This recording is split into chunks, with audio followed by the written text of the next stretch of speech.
Assalomu alaykum hurmatli o'quvchilar. Bugundan biz mega kimyo darsini boshlaymiz. Ya'ni mega kimyodan foydalanib testlarni yechib ketib, bilimimizni, malakamizni yana ham oshirib boramiz.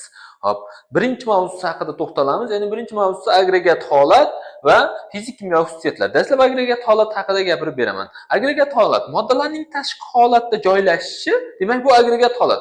Agregat holat 3 xil bo'ladi. Birinchisi gaz, ikkinchisi suyuq holatda bo'lishi mumkin moddalar bo'lishi mumkin qattiq holatda. Demak, 3 xil holatda bo'ladi. Gaz, suyuq va qattiq holatda bo'lishi mumkin. Bundan tashqari qo'shimcha holatimiz ham bor, plazma holat. Plazma holat haqida darsdan keyin oxirroqda gaplashamiz. Hop, demak biz testda kelsa asosan 3 xil olamiz. Gaz, suyuq va qattiq holatda bo'lishi mumkin moddalarimiz. Gaz holat, demak ta'rifi bor. Gaz moddalar demak buningki shakliga ham, hajmga ham ega bo'lmagan moddalar. Misol uchun havo yoki karbonat mana. Karbonat hajmi ham yo'q, shakli ham yo'q. Shuning uchun bular gaz moddalar deb ataladi. Hop, suyuq moddalar. Suyuq moddalar ma'lum bir hajmga ega, lekin shaklga emas. Qaysi idishga quysangiz, o'sha shaklni olaveradi. Hop, qattiq moddalarchi? Qattiq moddalar hajmga ham, shaklga ham ega bo'lgan moddalar. Ma'lum bir shaklga ega. Masalan uchun mana bu partamiz. Ma'lum bir shaklni egallab turibdi. Agar buni suvga tashlasam, qanchadir suv chiqib ketadi tashqariga. Shuni hajmicha suv chiqib ketadi. Ya'ni hajmga ham, og'irlikka ham ega hisoblanadi. Hop, demak biz moddalarimizni elementlarimiz bo'lganimiz birinchi metallar va metal maslarga bo'lgandik. Metal maslarning ichida 3 xil agregat holat mavjud. Metal maslarning ichida qattiqlari mavjud. Bularga qaysilarini kiritamiz? Metal maslarning ichida qattiqlariga fosfor kiradi. Qattiq modda, oltin kukurt kiradi. Mana qattiq holatda. Kremniy kiradi. Uglerod kiradi, ya'ni ko'mir. Siz ko'rgansiz. Mana kremniyni ham ko'rgansiz. Qattiq holatda bo'ladi. Bular metal maslarning ichidagi qattiq moddalar hisoblanadi. Hop, endi metal mas bo'lsin, suyuq bo'lsin. Suyuqlariga qaysilarini kiritib yuboramiz masalan, hop, bunga brom misol bo'ladi. Brom bu metal maslarning ichida suyuqlar. Endi gazlarigachi, gazlari nihoyatda ko'p. Bularga vodorod, kislorod, azot, xlor, ftor va inert gazlarni ham gaz moddalariga kiritib yuboramiz. Demak, bular metal maslarning ichidagi bo'lingan holati, ya'ni gaz holatdagi metal maslar bor, suyuq holatdagi metal maslar bor va qattiq holatdagi metal maslarimiz mavjud ekan. Xo'p, ana endi bundan tashqari metallarimiz mavjud. Metallarimizning bittasi suyuq. Bular metal maslar bo'ladigan bo'lsa, endi metallarni mana pastga chizayapman. Simob bu suyuq. Suyuq mana. Suyuqlarning ichida simob. Bundan tashqari sun'iy ravishda bor, bu Fransiya. Fransiya bilan simob bilib qo'ying, suyuq metal hisoblanadi. Qolgan barcha metallaring qattiq metallar. Temir deysizmi, mis deysizmi, natriy deysizmi, kaliy deysizmi, qolgan barcha metallar qattiq metallar hisoblanadi. Esingizdan chiqib qolmasin. Hop, demak, bularni ya'ni agregat holatlarni ajratib oldik. Endi bizda galogenlar degan mavzuyimiz bor. Testimizda ishlaganimizda galogenlar, ya'ni bilamizki, davriy sistemada 8 ta gruppa mavjud. 8 ta gruppaning birinchi guruhi bu ishqoriy metallar, ikkinchi guruhi ishqoriy yer metallar, uchinchi guruhi bor gruppachasi 4, uglerod gruppachasi 5, azot gruppachasi 6, kislorod gruppachasi yoki halqagenlar deb ataladi, 7 galogenlar, 8 inert gazlar deb ataladi. Shulardan men 7-guruhga to'xtalaman. Testlarda juda ham ko'p tushib qoladi.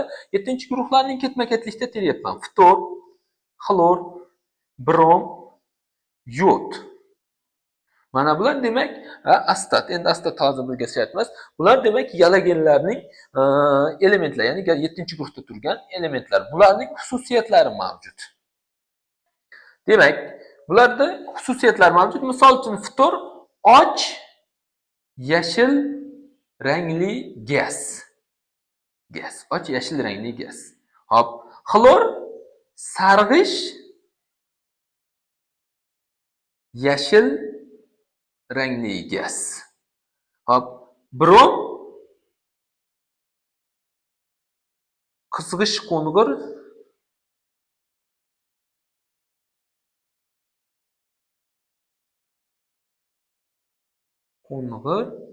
suyuqlik. Suyuq modda dedim, unda suyuq. Yod to'q kulrang qattiq modda. Kristal modda. Qattiq kristal modda. Ularning xususiyatlari hisoblanadi. Demak, biz bularni ajrata olamiz.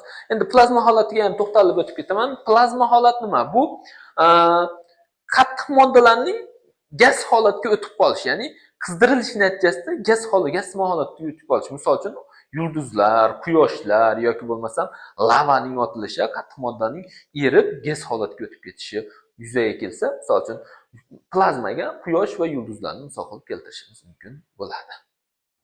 Endi biz sizlar bilan fizik kimyoviy hodisalar haqida tanishib chiqamiz. Ya'ni hodisalar. Hodisalar ikki xil bo'ladi. Fizik va kimyoviy. Fizik hodisa, kimyoviy hodisa. Fizik hodisa nima? Moddaning shakli o'zgaradi, lekin tarkibi o'zgarmaydi. Misol uchun, varoqning yirtilishi. Agar bironta varaq bo'ladigan bo'lsa, mana bu salfetkamizni yirtilishi mana.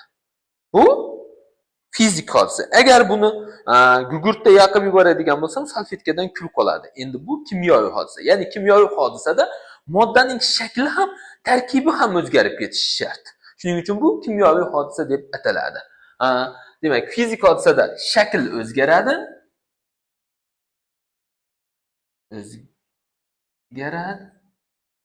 Lekin tarkib o'sha. Tarkib o'zgarmaydi. Kimyoviy hodisada ikkalasi ham o'zgaradi. Hop. Endi test ishlash jarayonida qanday qilib kimyoviy hodisa va fizik hodisani ajrata olamiz? Ko'proq bilib qo'ying, kimyoviy hodisada kimyoviy reaksiya ketadi. Fizik hodisada esa reaksiya ketmaydi. Shuning uchun kimyoviy hodisada bordi-yu, reaksiya sodir bo'ldi yoki bo'lmasam oksidlandi. Oksidlanish. Hop. Yonish, achish, hop. Reaksiyaga kirishish,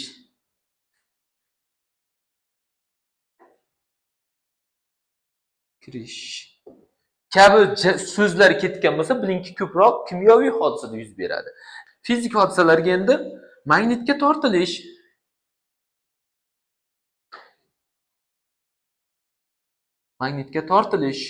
yoki sublimatsiya hodisalari. Sublimatsiya nimaligini bilmaydiganlar uchun aytib ketaman. Sublimatsiya bu qattiq holatdan to'g'ridan-to'g'ri gaz holatga o'tish, ya'ni bitta agregat holat tashib ketish. Sublimatsiyalanish.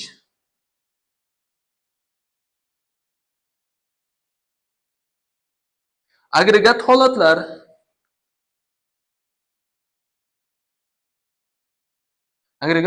Misol uchun muzning erishi, suvga aylanishi yoki suvning bug'lanishi, bularning hammasi suvligicha turgani uchun bu agregat holatlarning hammasi fizik hodisaga misol bo'lishi mumkin ekan. Eslangdan chiqib qolmasin. Endi biz sizlar bilan megakimyodagi fizik kimyoviy xususiyatlar bilan tanishib chiqamiz. Berilgan savollarda qaysi biri fizik, qaysi biri kimyoviyligini ko'rib chiqamiz. Demak, temirning zanglashi. Demak, temir zanglanyapti va temir gidroksidga aylanyapti. Bu jarayon kimyoviy hodisa, ya'ni reaksiya ketyapti. Shuning uchun kimyoviy jarayon. Ikkinchisi, yodning sublimatlanishi. Sublimatlanish hodisasini aytdimki, men fizik jarayon dedim. Hop, yog'ning sovuqda qotishi. Sovuqda qotishi, demak, bu qotgani bilan, ya'ni agregat holat o'zgargani bilan baribir fizik hodisa, yog'ligicha turadi. Shuning uchun bu fizik jarayon. Temirning magnitga tortilishi, bu albatta fizik jarayon hisoblanadi. Yoki shakarning erishi. Bu fizik jarayon. Shakar eriyapti. Suvni olib suvlantirsangiz, baribir shakarligicha turadi. Tuzning erishi, bu ham albatta fizik jarayon. Sutning achish, bijg'ish jarayonlar, demak, bu kimyoviy jarayon hisoblanadi. Achiganligi uchun sut kislotaga aylanganligi hisobiga reaksiya ketgan bu yerda. Hop, havoda kislorodning olinishi, bu fizik jarayon hisoblanadi, chunki havoni sovutish orqali kislorod va azot gazlari ajratib olinadi. Yoki mana uzum sharbatining bijg'ishi, bu kimyoviy jarayon. Bijg'ish deganligi uchun kimyoviy jarayonda, ya'ni reaksiya ketadi. Qo'rg'oshinning suyuqlanishi bu fizik jarayon hisoblanadi. suyuqlandi xolos shunchaki. Qottirsangiz yana qo'rg'oshinligicha qoladi. Shishaning maydalanishi bu fizik jarayon, baribir shishaligicha turibdi. Temirning xlorlanishi, demak temir xlor bilan reaksiyaga kirishib temir xloridga aylandi. Bu kimyoviy jarayon hisoblanadi.